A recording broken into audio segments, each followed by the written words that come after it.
ओम अज्ञानतिमिरान्धस्य ज्ञानञ्जनशलाकया चक्षुरुन्मिलितं येन तस्मै श्रीगुरुवे नमः। श्रीचैतन्यमनोभीष्टं स्थापितं येन भूतले स्वयं रूपकदा मह्यं ददाति स्वपदान्तिकं वन्देऽहं श्रीगुरुः श्रीयुतपदकमलं श्रीगुरून् वैष्णवाचं श्रीरूपं साग्रजातं सगण रघुनाथान्वितं तं सजीवं साद्वैतं सावधूतं परिजनसहितं कृष्णचैतन्यदेवं श्रीराधाकृष्णपादान् सगण ललिता श्रीविशाखान्विताश्च नित्यानंदम नमस्तुभ्यं प्रेमानंद प्रदायते कलौ कल्मस्य नाशाय जानवीपते नमः। नमो महावदन्याय कृष्ण प्रेम प्रदायते कृष्णाय कृष्ण चैतन्य नामिने गुरुद्दिश नमः। पंचतत्वात्मकं कृष्णं भक्तरूप स्वरूपकं भक्तावतारं भक्ताख्यं नमामि भक्तिशक्तिकं।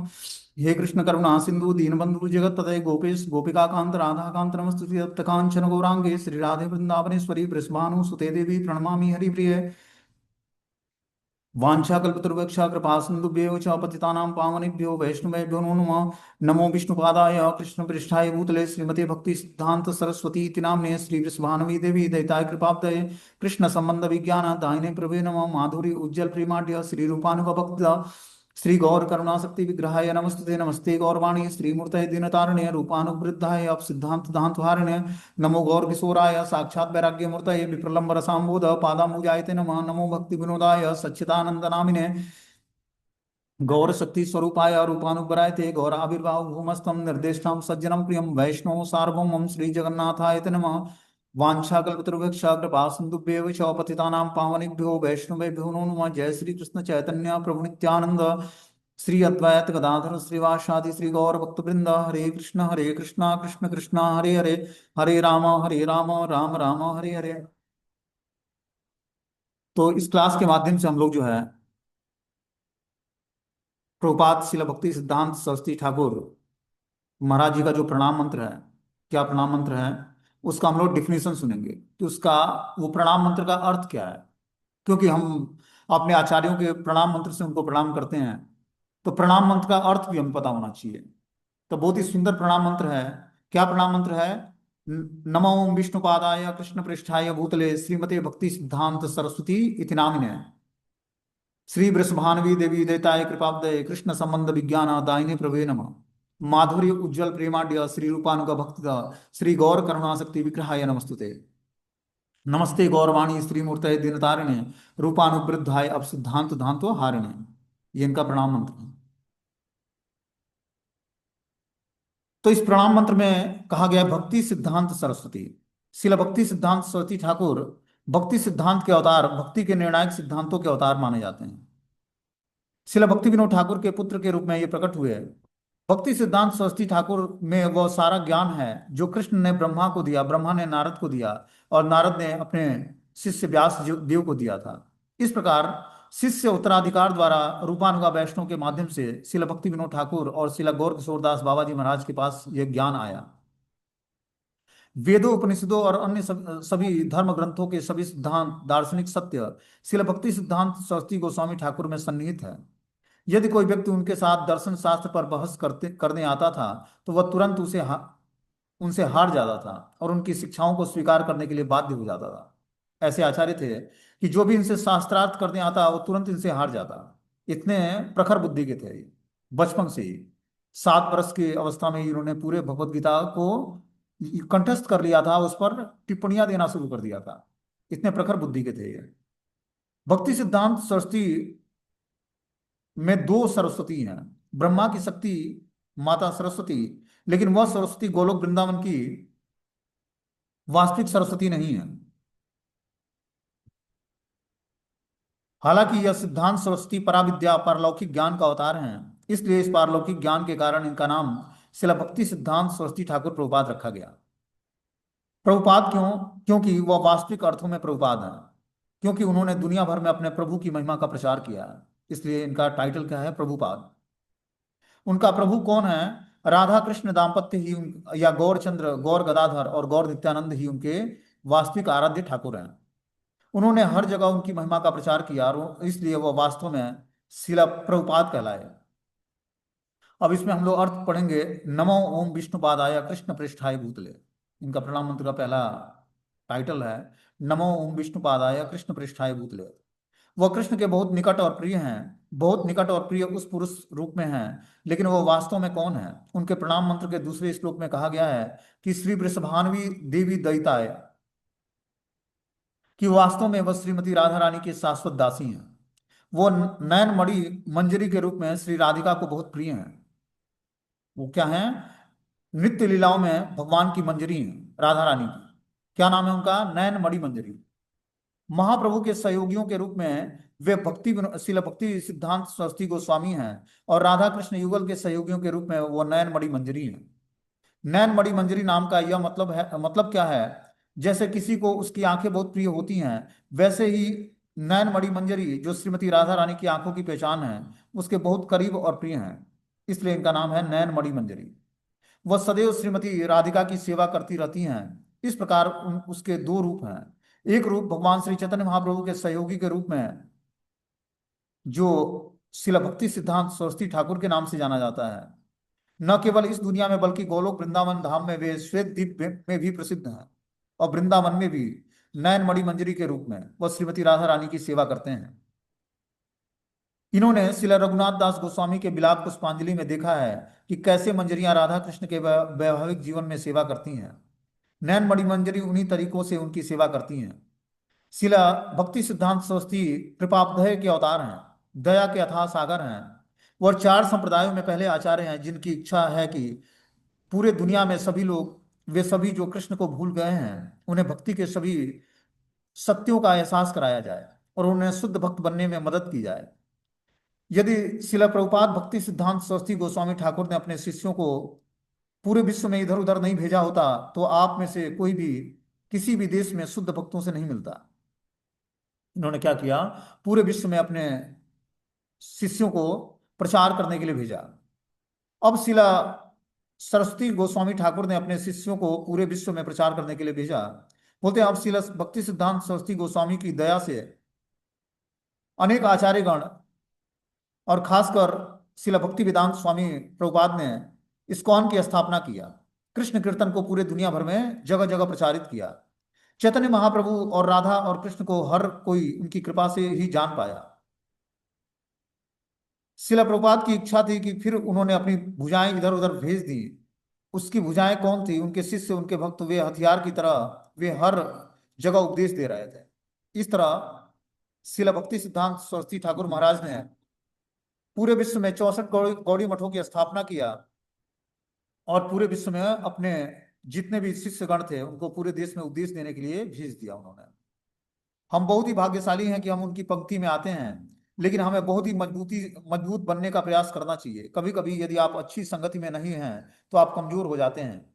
बता रहे हैं कि कमजोर मत बनो, हमेशा यह महसूस करो कि हमारी संपूर्ण गुरु परंपरा, राधा कृष्ण, चैतन्य और नित्यानंद प्रभु और गुरु वर्ग आपके साथ है। वे आपकी मदद करेंगे। कृष्ण का नाम जप करो और स्मरण मत छोड़ो। वे कृपाब्धय हैं। उन्हें दया का सागर केवल इसलिए नहीं कहा जाता कि उन्होंने हमें हरि नाम दिया है, उन्होंने और भी बहुत कुछ दिया है। वह गोलोक वृंदावन ले आए, उन्होंने गोपियों के साथ प्रेम और स्नेह को इस संसार में लाया। यदि वह ये सब वस्तुएं न लाए होते तो हम उनके बारे में कभी नहीं सुन पाते। अतः वह दया के सागर हैं। शिला भक्ति सिद्धांत सरस्वती ठाकुर ने सिखाया कि ज्ञान 5 प्रकार के होते हैं: प्रत्यक्ष, परोक्ष, अपरोक्ष, अधोक्षज और अप्राकृतिक। जो कुछ भी हम अपने प्रत्यक्ष अनुभव से देखते हैं और महसूस करते हैं, उनका ज्ञान प्रत्यक्षण कहलाता है, लेकिन ये सब झूठ है। फिर परोक्ष, हम स्वर्ग को नहीं देखते, लेकिन हम इसमें विश्वास करते हैं कि स्वर्ग का भी एक इतिहास है। हम स्वर्ग को भी स्वीकार करते हैं, हालांकि हम इसे नहीं देखते हैं। हम सुनते हैं कि यदि कोई व्यक्ति चोर, डकैत या अय्याश इत्यादि है तो उसे नरक में जाना पड़ता है। दूसरी ओर यदि वह पवित्र है तो वह स्वर्ग जाता है, और वहां वह बहुत ही प्रसन्न होता है। इस ज्ञान को परोक्ष कहा जाता है। फिर अपरोक्ष ज्ञान के बारे में बताया यह कि शंकराचार्य द्वारा सिखाया गया ज्ञान अपरोक्ष ज्ञान है। एक दिन हमें मरना होगा और हमें इस दुनिया से सब कुछ छोड़कर जाना होगा। हमारी सुंदरता चली जाएगी, हमारा शरीर चला जाएगा, जो कुछ हम इकट्ठा कर रहे हैं वह सब चला जाएगा, और बाकी सब कुछ, यहाँ कुछ नहीं बचेगा। हम इस दुनिया से कुछ भी नहीं लेकर जा सकेंगे। न हमारे पास पैसा होगा, न हमारी कलम होगी। जो हम ये सब फर्जी चीजें क्यों इकट्ठा कर रहे हैं, क्यों? बुद्धिमान व्यक्ति इस बारे में सोचता है और विरक्त हो जाता है, लेकिन झूठा मूर्ख व्यक्ति इंद्रिय तृप्ति में आसक्त रहता है। वह सिर्फ अपने शरीर को बेहद खूबसूरत सजाकर और मजबूत बनाने की चाहत में रखता है। आजकल पूरे विश्व में miss India, miss America, miss world और मिस यूनिवर्स के बीच में प्रतियोगिता होती है। एक साल बाद क्या मिस इंडिया फिर से मिस इंडिया या मिस वर्ल्ड चुनी जाएगी, बल्कि सभी उसकी उपेक्षा कर देंगे। जप और स्मरण में लगे रहने के बावजूद कई भक्त इंद्रिय संतुष्टि में भी लगे हुए थे। वे वासना को नहीं छोड़ सकते हैं, यह माया है। इसलिए शिल प्रभुपाद भक्ति सिद्धांत सरस्वती ठाकुर ने उन कमजोर भक्तों को मजबूत बनाने के लिए अपने योग्य भक्तों को हर जगह भेजा। वो उन्हें प्रोत्साहित करना चाहते थे और कहना चाहते थे कि आपको कृष्ण को याद रखना चाहिए। इसी वजह से उसने अपने हथियार भेजे। मैं भी आ रहा हूं, उन्होंने मुझे ऐसा करने का आदेश दिया है। उनके शिष्य शिल भक्ति प्रज्ञान केशव गोस्वामी महाराज ने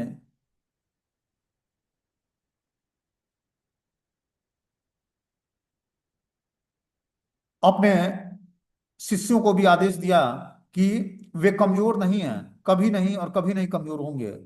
और वो डट कर पूरे विश्व में हरि नाम और हरि चैतन्य महाप्रभु की शिक्षाओं का प्रचार करें। इस प्रकार उनके शिष्य एक थे शिला भक्ति प्रज्ञान केशव गोस्वामी महाराज। उन्होंने भी अनेक शिष्यों को दीक्षा दिया और वो भी अपने गुरुदेव शिला प्रभुपाद भक्ति सिद्धांत महाराज जी के पच्चीनों का अनुसरण करते हुए अपने अनेक शिष्यों को विदेश में प्रचार करने के लिए भेजा। फिर वो अधोक्षजम है। अधोक्षज क्या है कि उनके प्रणाम मंत्र में अधोक्षज आता है। अधोक्षज मतलब बैकुंठ है। वह स्थान जहाँ कोई काल नहीं है, केवल शाश्वत वर्तमान है। वहाँ कोई जन्म और मृत्यु नहीं है, कोई कष्ट और दुख नहीं है, वहाँ कुछ भी बुरा नहीं है। उस निवास में इतना ऐश्वर्य है कि वहाँ सभी लोग नारायण की प्रार्थना करते हैं। तो अधोक्षज मतलब वैकुंठ होता है। तो इनके नाम में अधोक्षज शब्द आया है प्रणाम मंत्र में।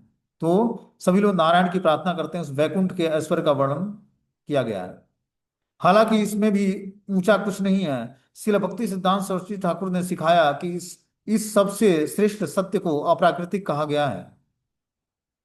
अप्राकृतिक वह क्षेत्र है जहां ब्रज लीला की जाती है। कृष्ण कभी कभी वहां एक बच्चे की तरह होते हैं, वहां से अपने पिता और माता द्वारा नियंत्रित होते हैं। वे अपनी प्रिय गोपियों द्वारा नियंत्रित होते हैं और अपने दोस्तों द्वारा नियंत्रित होते हैं। ऐसे प्रतीत ऐसे अति अति मधुर लीलाओं की कोई कल्पना भी नहीं कर सकता है। हमें इस अप्राकृतिक को जानने का प्रयास करना चाहिए।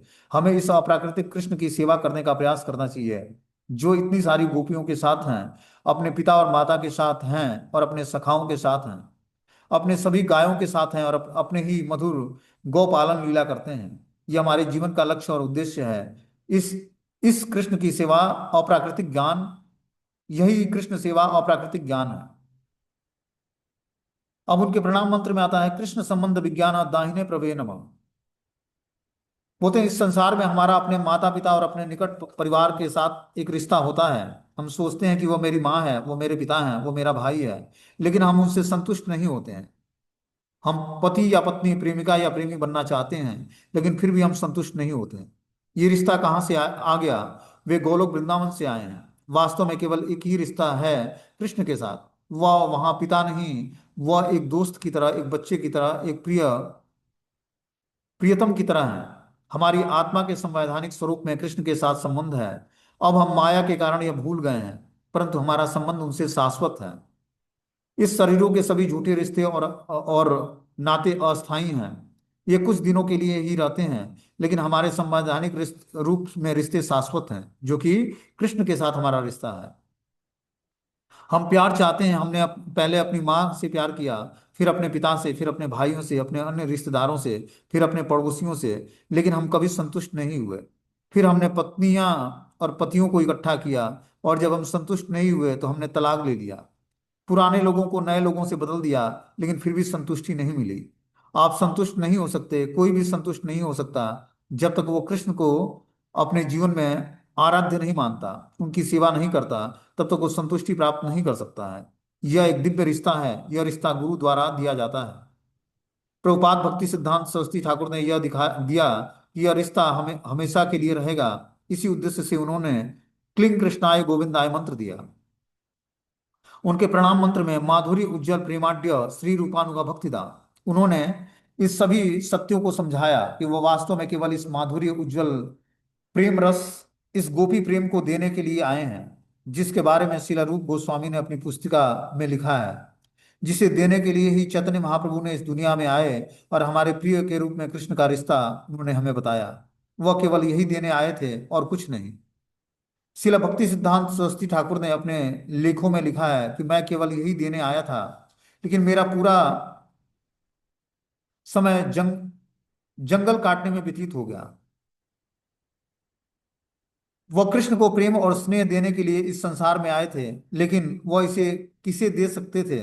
वे अयोग्य लोगों को उपदेश दे रहे थे, लेकिन इसलिए वे नास्तिक और मायावादी भ्रांतियों के जंगल को काटकर इस प्रेम के लिए एक मंच बनाना चाहते थे। इस प्रकार उन्होंने जुताई करके जंगल काट कर खेतों को उर्वरक बनाया और उसका अधिकांश समय इसी में चला गया। वे अपनी इच्छानुसार उपदेश नहीं दे सके, लेकिन उन्होंने अपनी पुस्तक में गोपी प्रेम के बारे में बहुत सारी गहरी सच्चाई संग्रहित की है। शिला प्रभुपाद भक्ति सिद्धांत सरस्वती ठाकुर ने भी ऐसा ऐसा ही किया। राधा कुंड में अपने अंतिम दिनों में उन्होंने कहा कि यदि कोई केवल जंगल काट काट रहा है, मायावादियों के तर्क आदि को काट रहा है और रूप गोस्वामी द्वारा सिखाई गई गोपियों की मनोदशा को स्वीकार नहीं कर रहा, राधा कृष्ण युगल की उपासना नहीं कर रहा, रूप गोस्वामी के पंक्ति का पालन नहीं कर रहा और उनका जब भी उनकी मदद के लिए पर्याप्त नहीं होगा, कुछ समय बाद वे कमजोर हो जाएंगे और सभी भक्ति का अभ्यास छोड़ देंगे। तब वे निर्विशेषवादी या मायावादी बन जाएंगे और अब बहुत से लोग बने रहेंगे। तो बता रहे हैं कि शिला भक्ति सिद्धांत सरस्वती ठाकुर राधा कुंड पर जाते हैं और उपदेश क्या देते हैं कि जो व्यक्ति शिला रूप गोस्वामी द्वारा जो गोपियों की मनोदशा है और शास्त्रों में जो वर्णित है उसको व्यक्ति स्वीकार नहीं करेगा, राधा कृष्ण की युगल उपासना नहीं करेगा और रूप गोस्वामी की शिक्षाओं की पंक्तियों का पालन नहीं करेगा, तब तक उसको पर्याप्त मदद नहीं मिलेगा भक्ति में प्रोग्रेस करने के लिए और वो धीरे धीरे कमजोर बन जाएगा और भक्ति का अभ्यास छोड़ देगा और निर्विशेषवादी और मायावादी का पथ अपना लेगा।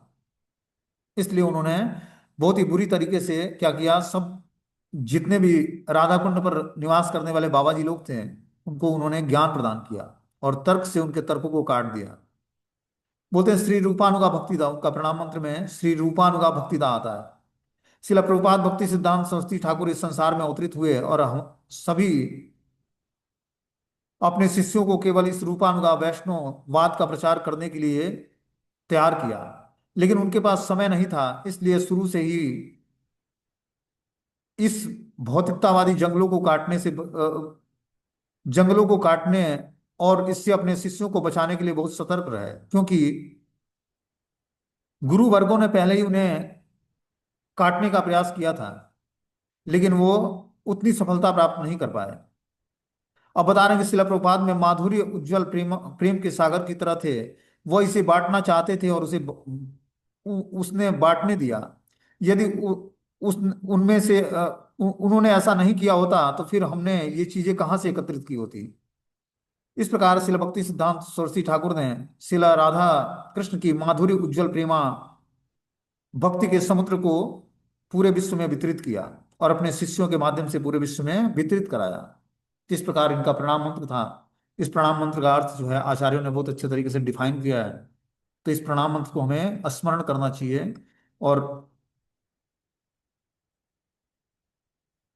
उनके तिरोभाव और आविर्भाव तिथि पर उनका स्मरण करके और उनकी लीलाओं का पठन और सुनना चाहिए, अध्ययन करना चाहिए और इस प्रकार उनसे कृपा की याचना करनी चाहिए, उनको पुष्पांजलि अर्पित करनी चाहिए, उनके चरणों में प्रणाम करना चाहिए और उनसे कृपा की याचना करते हुए कि आप जिस तरह से इस भक्ति रस को स्वीकार करके अपने गुरु का आदेश का पालन करके और हम सबों के बीच में एक बहुमूल्य धरोहर छोड़ गए, उस धरोहर का हम लोग सही तरीके से अपने जीवन में उपयोग कर सकें और अपने जीवन को भक्ति में जीवन को सफल बना सकें। तो हम जिस भी वर्तमान आचार्य के शरण में हैं, तो उस वर्तमान आचार्य गुरु वर्गों की कृपा से हमें क्या करना पड़ेगा, भक्ति शिक्षाओं को सुनकर समझकर और अपने जीवन में पालन करना पड़ेगा। जितने भी वर्तमान आचार्य हैं, वैष्णव आचार्य हैं अपने संप्रदाय के, वो सब शिला रूप गोस्वामी और शिला भक्ति विनोद ठाकुर जी और शिला भक्ति सिद्धांत सरस्वती ठाकुर प्रभुपाद जी के ही शिक्षाओं को आगे अपने संप्रदाय में क्या करते हैं, वितरित करते हैं।